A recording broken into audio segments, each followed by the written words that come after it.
എൻ്റെ ഒരു പുതിയ വീഡിയോയിലേക്ക് എല്ലാവർക്കും സ്വാഗതം.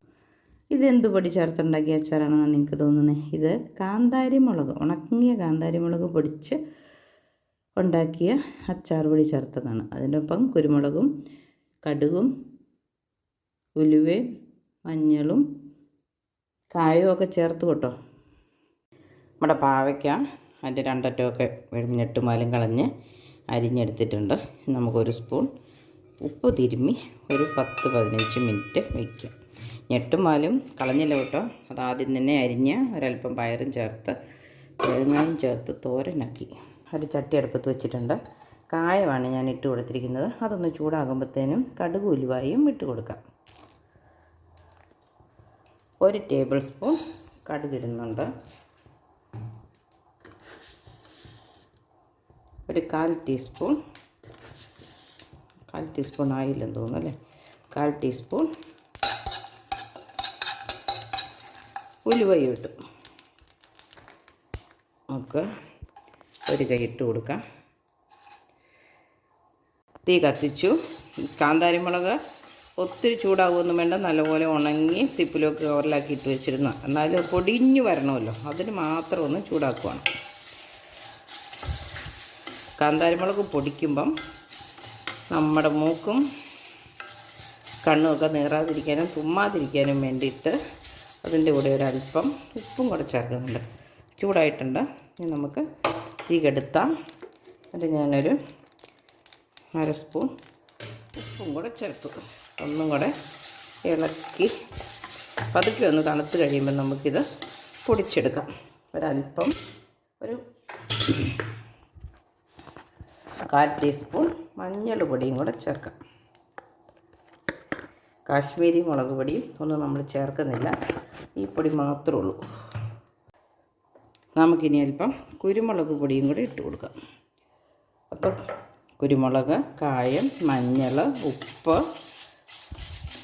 കാന്താരി, ഉലുവ, കടുക് ഇതെല്ലാം കൂടെ ചൂടാക്കി നമുക്ക് തണുക്കാൻ വെക്കാം. തണുത്ത് കഴിയുമ്പോൾ ഇത് പൊടിച്ചെടുക്കാം. സ്റ്റവ് ഓഫാക്കിയിട്ട് ഇത് മാറ്റി വെക്കാം. തണുത്ത് കഴിയുമ്പം ഉണങ്ങി മിക്സിയുടെ ജാറിലിട്ട് പൊടിച്ചെടുക്കാം. മുളക് തണുത്ത് വന്നിട്ടുണ്ട്, നമുക്ക് പൊടിച്ചെടുക്കാം. പൊടിക്കുമ്പം തുമ്മാതിരിക്കാൻ വേണ്ടിയിട്ട് ഉപ്പ് ഇട്ടിട്ടുണ്ട്. 1 മിനിറ്റ് പോലും എടുത്തില്ല, നല്ല നൈസായിട്ട് പൊടിഞ്ഞ് വന്നിട്ടുണ്ട്.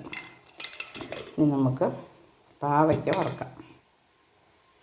നമ്മൾ അച്ചാറിടാൻ വേണ്ടി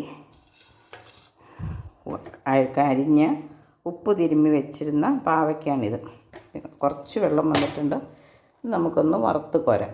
ഒരു പാത്രം ഞാൻ നേരത്തെ തന്നെ കഴുകി തുടച്ച് വെച്ചിട്ടുണ്ട് വറുത്ത് കോരാൻ.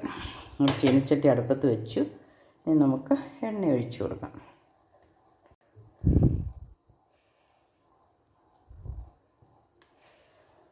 അധികം എണ്ണയൊന്നും വേണ്ട. ഇതൊരു 3 പ്രാവശ്യമായിട്ടിട്ട് വറുത്ത് കോരും. പാവയ്ക്ക വറുന്ന് വരാൻ കുറച്ച് താമസം എടുക്കും, പതുക്കെ വറക്കാൻ പറ്റുള്ളൂ. അപ്പോൾ നമുക്കിത് ഇനി വറുത്തുകൊണ്ട് വരാം. ഇത് മുഴുവനും കൂടെ വറുക്കാനുള്ള എണ്ണ ഒഴിച്ച് കഴിഞ്ഞാൽ പിന്നെ എണ്ണ നമുക്ക് എണ്ണത്തിന് കൊള്ളാം.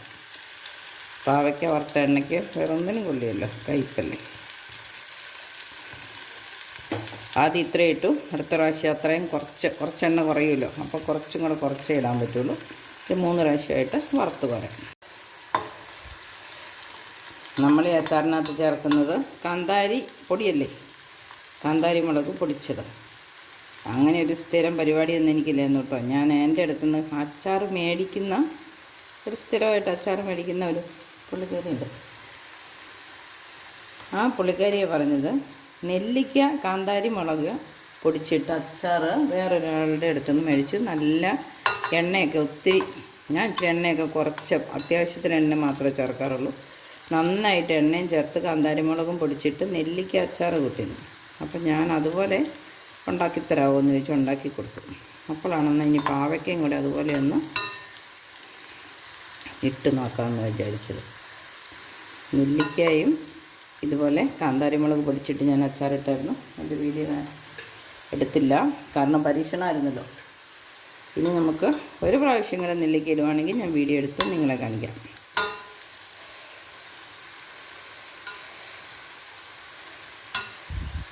മുഴുവനും ഇവിടെ വറുത്ത് കോരി എടുത്തിട്ടുണ്ട്. ഇനി നമുക്ക് ഇതിനേക്ക് ബാക്കി കാര്യങ്ങൾ നോക്കാം. അപ്പോൾ ഈ എണ്ണ തന്നെ മതി. വേണമെങ്കിൽ ഈ എണ്ണ വേറൊരു പാത്രത്തിലേക്ക് നമുക്ക് അരിച്ചൊഴിക്കാം. ഇതിപ്പോൾ അധികം കരടൊന്നുമില്ല, നല്ല തെളിഞ്ഞ എണ്ണയാണ്, അതുകൊണ്ട് ഇത് തന്നെ എടുക്കുന്നത്. ഒരല്പം എണ്ണ കൂടെ ഒഴിച്ചേക്കാം, കാരണം കാന്താരിമുളക് പൊടിയൊക്കെയല്ലേ ചേർക്കുന്നത്. ഇനി ഇതിലേക്ക്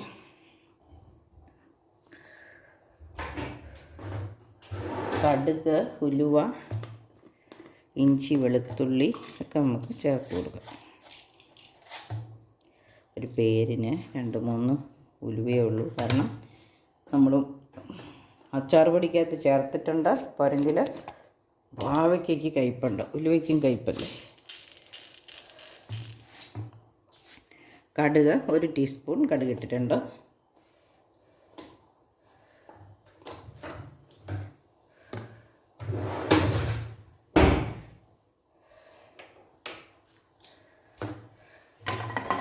എണ്ണ ഒഴിക്കുകയും കൂടെ ചെയ്തത് കൊണ്ട് അതൊന്ന് ചൂടായി വരണം അല്ലേ.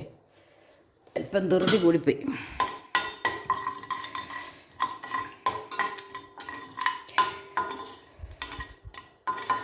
ഉലുവ മൂത്ത് കളർ മാറിയിട്ടുണ്ട്. കടുക് ഇപ്പോൾ പൊട്ടിത്തുടങ്ങി. നമുക്ക് തീ കുറയ്ക്കാം. അരിഞ്ഞു വെച്ചിരിക്കുന്ന ഇഞ്ചിയും വെളുത്തുള്ളിയും ചേർത്ത് കൊടുക്കാം.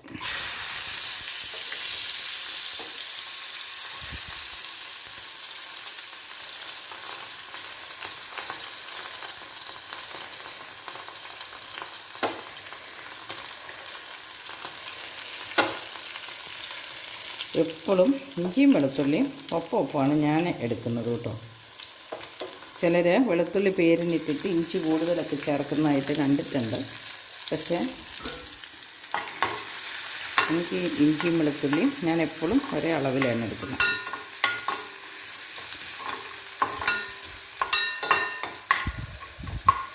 ഇതിൻ്റെ പൊട്ടലൊക്കെ ഒന്ന് നിന്നു. കറിവേപ്പിലയും കൂടെ കൂടിക്കിടന്നൊന്ന് മൂത്ത് വരട്ടെ. കറിവേപ്പില നന്നായിട്ട് മുരിഞ്ഞു വരണമല്ലോ, അപ്പോൾ അത് ഇട്ടേക്കാം.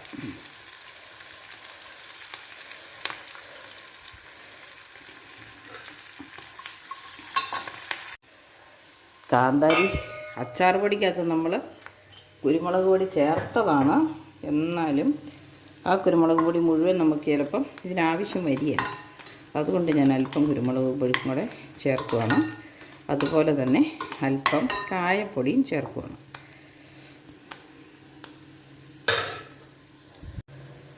കായപ്പൊടി ചേർത്ത് ആ സ്പൂൺ അതിനകത്ത് മുട്ടിക്കണ്ടായിരുന്നല്ലേ. ഇനി നമുക്ക് എണ്ണ പറ്റിയ സ്പൂണാണെന്നോർത്ത് കുഴപ്പമില്ല, കാന്താരിപ്പൊടി ചേർത്ത് കൊടുക്കാം. ഇത് നോക്കി ഇതിൻ്റെ അളവിന് ഒരു സ്പൂൺ മതിയാവും. നിറച്ചില്ലായിരുന്നല്ല കൊണ്ട് ഒന്നുകൂടെ എടുക്കാം. ഇനി നമുക്ക് ഉപ്പൊക്കെ ചേർത്തിട്ട് പോരാതെ വരുവാണെങ്കിൽ ഞാനും ചേർത്ത് കൊടുക്കാം എരിവൊക്കെ. ഇനി ഒരല്പം വിനാഗിരി ഒഴിക്കണം. തീ ഓഫാക്കിയിട്ടാണ് വിനാഗിരി ഒഴിക്കുന്നത്. ആ പാവയ്ക്ക മൊത്തം ഒന്ന് നനയാൻ മാത്രം വിനാഗിരി വേണം.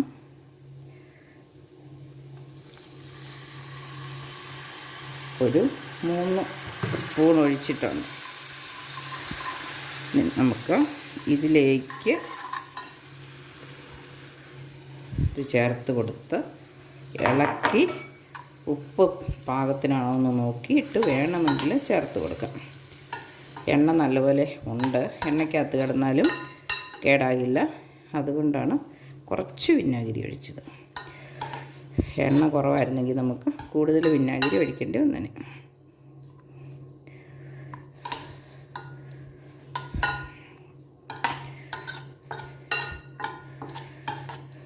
വേണമെങ്കിൽ ഇനി ഉപ്പും വിനാഗിരിയും പഞ്ചസാരയും കൂടെ ഒന്ന് കലക്കി തിളപ്പിച്ചിട്ട് 2 ദിവസം കഴിയുമ്പോൾ അത് മുകളിൽ കിടക്കാൻ മാത്രം എണ്ണയൊന്നും ഇല്ലെങ്കിൽ നമുക്ക് ചേർത്ത് കൊടുക്കാവുന്നതാണ്.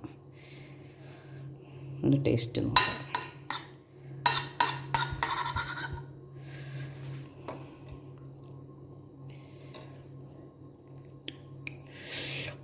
നല്ല എരിവുണ്ട്. ഇച്ചിരി കുറവാണ്. നമുക്കിപ്പം തന്നെ ഇച്ചിരി ഉപ്പ് ചേർത്തേക്കാം. ഉപ്പ് നല്ല കുറവുണ്ട്. ഉപ്പ് പൊടിയാണ് ചേർക്കുന്നത്, അതുകൊണ്ട് ചൂടാക്കിയില്ലേലും കുഴപ്പമില്ല.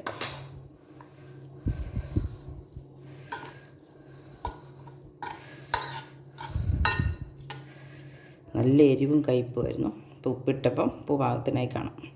ഇനി ഇത് നമുക്ക് ആറിക്കഴിയുമ്പം ചില്ല് ഭരണിയിൽ എടുത്ത് സൂക്ഷിക്കാം. പാവയ്ക്ക കഷ്ണത്തിന് ഉപ്പുണ്ടോ നോക്കണ്ടേ? പാവയ്ക്ക കഷ്ണത്തിന് ഉപ്പുണ്ട്. ഉപ്പ് തിരുമ്പി വെച്ചിരുന്നാണല്ലോ, അതിന് ഉപ്പുണ്ട്. ഇപ്പം ചാറിനുള്ള ഉപ്പുമായിട്ടുണ്ട്.